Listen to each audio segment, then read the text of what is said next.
Hi all, I am Sundar, motivational speaker and soft skills trainer. In our previous videos, we discussed about the importance of income.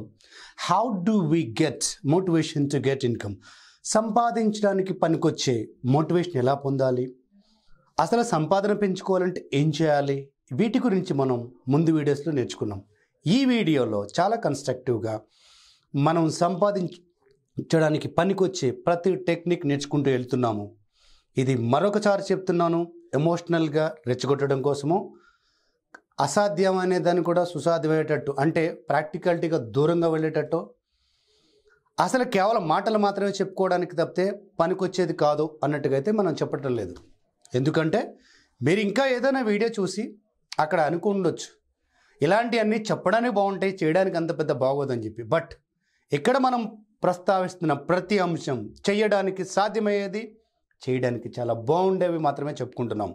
So మరొకసారి చెప్తున్నాను, ముందు వీడియోలు పూర్తిగా చూడండి, plus దీని తర్వాత వీడియోలు కూడా చూడండి. ఏ వీడియోనైనా పూర్తిగా చూడండి. సగం చూసి వీడేంటి సోది చెప్తున్నాడు, ఇవన్నీ నాకు తెలుసులే అని అనుకోవద్దు. మొన్న ఒక మీటింగ్ వెళ్ళానండి. అక్కడ ఒక ఆయన చెప్తున్నాడు, మన ఇండియాలో అంట అందరూ తోపులేనంట. తోపు అంటే తెలుసు కదండి మీ అందరికీ, తోపు అంటే గొప్పవాడు, చాలా గ్రేట్ అని అర్థం. ఇక్కడ రెండు రకాల తోపులు. ఒకటి ఫిక్స్డ్ తోపు, అంటే తోపు అని వాడు ఫిక్స్ అయిపోయాడు, అవును నేను తోపు నాకు తెలుసు నువ్వేం చెప్తున్నావా, అసలు ఈ డబ్బు గురించి నాకు తెలుసా, ఈ సంపాదన కూడా నాకు తెలుసు, నువ్వు నాకు చెప్పడానికి నాకు తెలుసు, అసలు మీరు అనుకున్నా కానీ నేను దిగినా కూడా ఏం చేయలేము అంటే ప్రాక్టికల్గా ఒక ప్లాన్ వర్క్ లేనప్పుడు ఆలోచించినంత ఈజీ కాదు ఆచరణలో పెట్టడం. రెండో రకం ప్రూవెన్ తోపు. వాడు తోపు అని ఎవరు చెప్పలేదు, ప్రపంచం మొత్తం గుర్తించింది అతను చేసిన పనులు బట్టి, వాళ్ళు ఎక్కిన సక్సెస్ అనే మెట్లను బట్టి, వాళ్ళు చేరుకున్న స్థాయిని బట్టి వాళ్ళని తోపు అని ప్రపంచం గుర్తించింది. మీరు అబ్దుల్ కలాం కావచ్చు, లేదా చాలామంది బిజినెస్ కావచ్చు, ఒక ధోని, ఒక అంబానీ, వీళ్ళంతా ప్రూవెన్ తోపు. కానీ మన విచిత్రమైన విషయం ఏంటంటే ఇండియాలోనంట 98% ఫిక్స్డ్ తోపులేనంట. ఫిక్స్డ్ తోపులు అంటే ఫిక్స్ అయిపోయాడు తోపు, నాకు తెలుసు, నా వీడియోలో ఏం చెప్తున్నాను తెలుసా, రా నేను చెప్తా, అడగను బాగా నేనే చెప్తాను. ఎందుకో తెలుసా, చెప్పడం చాలా ఈజీ, ఆచరించడమే కష్టం. ఈ ఫిక్స్డ్ తోపుల వల్ల రెండు రకాల యాటిట్యూడ్. ఒకటే నేను ఇంతే బొచ్చు చూసిన ఇలాంటి వీడియోలు చాలా చూసాను నేను. అసలు మీకు వచ్చిన తెలుసా, ఏ ట్రైనర్ ఎలా చెప్తాడు ఆయనకన్నా బాగా నేను చెప్పగలను, మరి ఏమైనా ఆచరించా ఎన్నో. ఎందుకని నేను తోపండి, ఎవరు చెప్పారు, ఎవడు చెప్పడు, అసలు ఒకటి చెప్తే నేను ఎన్నో, అదే నేను తోపు లక్షణం. రెండో తోపు అంటే ఈ ఫిక్స్డ్ తోపులో రెండో రకం అనమాట. సీతయ్య కింద క్యాప్షన్ ఏంటండి, ఎవ్వరి మాట వినడం. ఇది ఇంకా కష్టం. అలాంటి వాళ్ళకి ఈ వీడియోలు ఏమాత్రం పనిచేయవు. ఎందుకో తెలుసా, వాళ్ళు ఆల్రెడీ ఫిక్స్డ్ తోపులు కాబట్టి. లేదండి నేను తోపు కాదు, తోపు కావాలనుకుంటున్నాను, మీరు చెప్పే చిన్న చిన్న సలహాలు వింటూ నేను ఆచరిస్తాను అనే వాళ్ళకి ఖచ్చితంగా ఈ వీడియో ఉపయోగపడుతుంది. ముందు వీడియోస్లో చెప్పుకున్నట్టు ఆచరణీయమైన మన స్థాయిలో మనం చేయగలని చెప్పుకుంటున్నాం. ముందు వీడియోస్ చాలా మంచి రెస్పాన్స్ ఇచ్చారు. వ్యూస్ తక్కువ ఉన్నాయని, లేకపోతే ఎక్కువ మేము పట్టించుకోవటే మీ రెస్పాన్స్ ఎలా ఉందని చాలా చాలా మంచి కామెంట్స్. కొంతమంది కాల్ చేసి మాట్లాడారు, సార్ ఇప్పటివరకు నేను ఒక ఆలోచనలో ఉన్నాను, నా ఆలోచనలు ఇలానే ఉన్నాయి, కానీ దానికి కొంచెం మెరుగు అయ్యేటట్టుగా ఆలోచించేటట్టుగా మీరు చేశారు, చాలా బాగుందని. Really nice. సో చూద్దాం. సో ఇంతగా మీరు ఫిక్స్డ్ తోపులా, ప్రూవెన్ తోపులా, ఏ తోపు అయినా అవ్వన పొల్లదు, కానీ వినండి పూర్తిగా.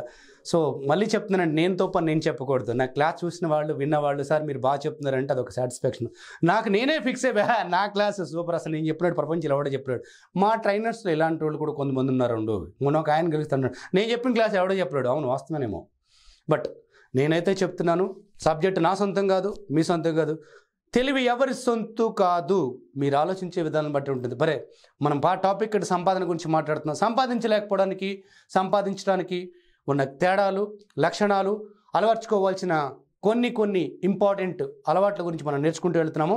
ఇవాళ ఒక మంచి క్వాలిటీ చెప్పి మీకు వెళ్తున్నాను. సార్ నేను సంపాదించాలనుకుంటున్నాను, ఒక బిజినెస్ పెట్టాలనుకున్నాను, పెట్టలేకపోతున్నాను, నా సొంతగా నేను ఎప్పటి నుంచో నా ఆర్గనైజేషన్ రన్ చేయాలనుకుంటున్నా, అవ్వట్లేదు, డబ్బులు లేవు, మనీ లేదు, సపోర్ట్ చేయట్లేదు. అలాగే జాబ్ కొట్టాలనుకుంటున్నా, సాఫ్ట్వేర్ జాబ్, ఫస్ట్ నుంచి నాకు అసలు వేరే బ్రాంచ్లోకి వెళ్ళాను, నేను సిఎస్సిలో కాదు, పేరెంట్స్ పోర్ట్ చేయడం వల్ల వేరే వెళ్ళా, ఇప్పుడు రాలేకపోతున్నా. అందులోనేమో కోర్ సెక్టర్లో జాబ్ లేదు, ఇందులోకి రావడానికి ఏమో కోడింగ్ అర్థం కావట్లేదు. నేను సాఫ్ట్వేర్ కావాలనుకున్నాను, నా కళ అక్కడ ఆగిపోయింది. సార్ నేను ఒక మంచి డిజైనర్ కావాలనుకున్నాను, అవ్వలేకపోయాను. అసలు ఆడపిల్లగా పుట్టడం నా చెప్పమా సార్, నాకు చాలా ఐడియాస్ ఉన్నాయి, నేనేం చెప్పిన ఇంట్లో వాళ్ళు వద్దంటారు.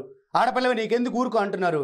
నాకంటూ నేను ప్రూవ్ చేసుకోవాలి, నేను బాగా సంపాదించాలి, మా అమ్మ నాన్నలు బాగా చూసుకోవాలి, ఏ సమాజం అయితే నువ్వు చేతగాని దానివి అన్నారో వాళ్ళ ముందు నేను ప్రూవ్ చేసుకోవాలి అని అనుకున్నాను. కానీ కరెక్ట్గా ప్లాట్ఫామ్ దొరకట్లేదు. ఇలా చాలామంది చెప్తుంటారు. వీళ్ళందరికీ నేను ఒక మంచి ఎగ్జాంపుల్ చెప్పాలనుకుంటున్నాను, చూద్దాం ఒకసారి. నేను నా ఫస్ట్ జాబ్ చేస్తున్నప్పుడు డోర్ టు డోర్ సెల్లింగ్కి వెళ్ళేవాడిని, సేల్స్ చేయడానికి. పొద్దునే లేచి ప్రతి ఇంటికి వెళ్ళి తలుపు కొట్టి ఆ ప్రోడక్ట్ అమ్మడానికి, ఆ సర్వీస్ అమ్మడానికి వెళ్ళేవాళ్ళం. వెళ్తే ఎవరు పట్టించుకునేవాళ్ళు కాదు, కొంతమంది అయితే సీరియస్ అయ్యేవాళ్ళు, పొద్దున్న మీకు ఏం పని లేదన్నట్టుగా. సో ఫస్ట్ జాబ్ ఇలాగే చక్క మంచి టై కట్టుకుని వెళ్ళాను. ఫస్ట్ మంత్ చాలా హ్యాపీ, అబ్బా ఎంబీఏ, సుందర్ ఎంబీఏ, ఆ ఫీల్ వేరు. అప్పట్లో ఎంబీఏ చాలా తక్కువ మంది చేసేవాళ్ళు. అలా వెళ్ళి ఇంటింటికి తిరుగుతూ వచ్చిన తర్వాత మా బాస్ అడిగారు, బాస్ సుందర్ ఏంటి సేల్స్ అయిందా? లేదు sir, I'm try my level best, ఖచ్చితంగా సేల్స్ వస్తుంది నెక్స్ట్. మళ్ళీ వెళ్ళాను. Next day, third day, almost 1 month అయిపోయింది.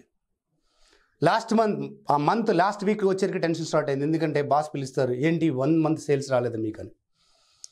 మంచి అపీరెన్స్ తెలియవడం, బాగా మాట్లాడేవాళ్ళం, కానీ సేల్స్ అయ్యేది కాదు.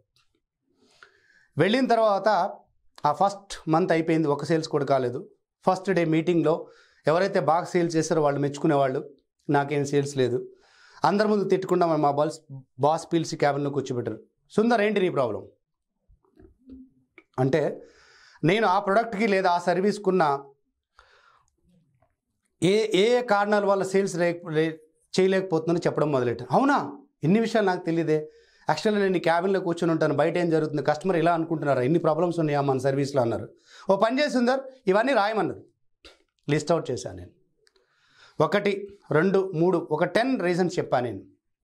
అన్నీ చూసిన తర్వాత నా మొహం ఎలా పెట్టాను, చెప్పు ఇప్పుడు ఇన్ని రీజన్స్ ఉన్నాయి కాబట్టి నేను చేయలేకపోతున్నా, ఏసీ రూమ్లో కూర్చుని నీకేం తెలుసు, పగలనక రేయనక కష్టపడి తిరిగేది మేము అన్నట్టుగా పెద్ద ఎక్స్ప్రెషన్ పెట్టా. ఆయన అవన్నీ చూసి చదివి ఒక స్మైల్ ఇచ్చి చించి పక్కన పెట్టారు. మొత్తం డల్ అయిపోయాయి. ఏంటి ఇలా చేశాడినా, ఇప్పటివరకు నేను చెప్పిందంత చాలా జాగ్రత్తగా విన్నారే, మరి ఇప్పుడు ఎందుకు ఇలా అన్నారు, ఎందుకు చింపేశాడు, ఆయన ఎందుకు పట్టించుకోవట్లేదు, నా వ్యధ మొత్తం చెప్తే కూడా వ్యర్థమైపోయిందా అని ఒక స్మైల్ ఇచ్చి చెప్పారు. ఎన్ని రీజన్స్ ఉన్నాయి కాబట్టే నిన్ను అపాయింట్ చేసుకున్నాను. నా సర్వీస్లో లేదా నేను ఇస్తున్న సర్వీస్, నా ప్రోడక్ట్ అంత అద్భుతంగా ఉంటే కస్టమర్ చూడగానే, కస్టమర్ దాని గురించి వినగానే కొనేటట్టయితే ఒక సేల్స్ ఎగ్జిక్యూటివ్గా నీతో పనే ఉంది అన్నాడు. వాస్తవే కదా.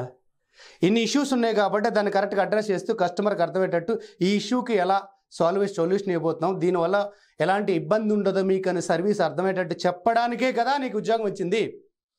అంత అది అద్భుతంగా ఉంటే డైరెక్ట్ నా దగ్గరకు వచ్చి కొన్నాడు కదా, మళ్ళీ నీకు జీతం ఇవ్వడం ఎందుకని అని. మీరు నమ్మరండి, జీవితంలో మొట్టమొదటిసారి ఒక లెసన్ నేర్చుకున్నాను నేను. నన్ను ఇక్కడి వరకు తీసుకొచ్చింది కూడా అదొక మెయిన్ పాయింట్. అదేంటో తెలుసా, నెవర్ టెల్ రీజన్స్. ఎప్పటికీ రీజన్స్ చెప్పకు. ఫెయిల్ అయ్యే ప్రతి వాడి వెనకాల ఒక రీజన్ ఉంటుంది, సంపాదించలేకపోవడానికి ఒక రీజన్ ఉంటుంది, తప్పు చేయడానికి ఒక రీజన్ ఉంటుంది, వెధ పని చేయడానికి ఒక రీజన్ ఉంటుంది. ఎస్, గెలిచే ప్రతి వాడి వెనకాల ఒక కమిట్మెంట్ ఉంటుంది. సార్ రీజన్స్ చెప్పరా అంటే చెప్పండి. రీజన్స్ నీకోసం, నువ్వు అనాలిసిస్ చేసుకోవడం కోసం, ఈ పని నువ్వు ఎందుకు చేయలేకపోవడం తెలుసుకోవడం కోసం, ఆ పనిని అంతకన్నా బాగా ఏం చేయాలో ప్లాన్ చేసుకోవడం కోసం నీ రీజన్స్ కావాలి. ఈ ప్రపంచంలో ఎవడో నీ రీజన్స్ వినడు. షూర్, గుర్తుపెట్టుకోండి ఈ విషయం. మీ ఇంట్లో వాళ్ళే మీ రీజన్స్ చెప్తే వినరు. ఒక చిన్న ఎగ్జాంపుల్ చెప్తానండి.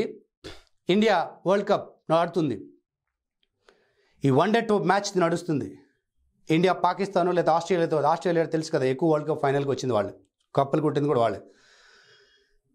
ఆస్ట్రేలియా ఫస్ట్ బ్యాటింగ్ చేసింది, 304 రన్స్ టార్గెట్ పెట్టింది. ఇండియా కొట్టడం మొదలెట్టారు. ఓపెనర్స్ ఇద్దరు బాగా ఆడారు. 97 వరకు వికెట్ లేదు, 97 ఫస్ట్ వికెట్ పడింది. అయినా హోప్స్, సెకండ్ థర్డ్ ఉన్న మంచి బ్యాట్స్మెన్స్ ఉన్నారు, కొట్టుకుంటూ వెళ్తున్నారు. Very good. లాస్ట్ ఓవర్లో 10 రన్స్ కొట్టాలి, విరోచితంగా కొట్టారు. 303కి ఆల్అవుట్ అయిపోయారు. 304 కొట్టాలి, 305 టార్గెట్ అంటే 305 కొట్టాలి 2 రన్స్ ముందు. కరెక్ట్గా టార్గెట్ ఒక నెల ముందు, ఒక రన్ ముందు అయిపోయారు. ఇప్పుడు మన కెప్టెన్ ముందుకు వచ్చి చెప్తున్నాడు, ఓడిపోవడానికి కారణాలు ఒక 10 చెప్తున్నాడు. బాధపడుతూ చెప్తున్నాడు.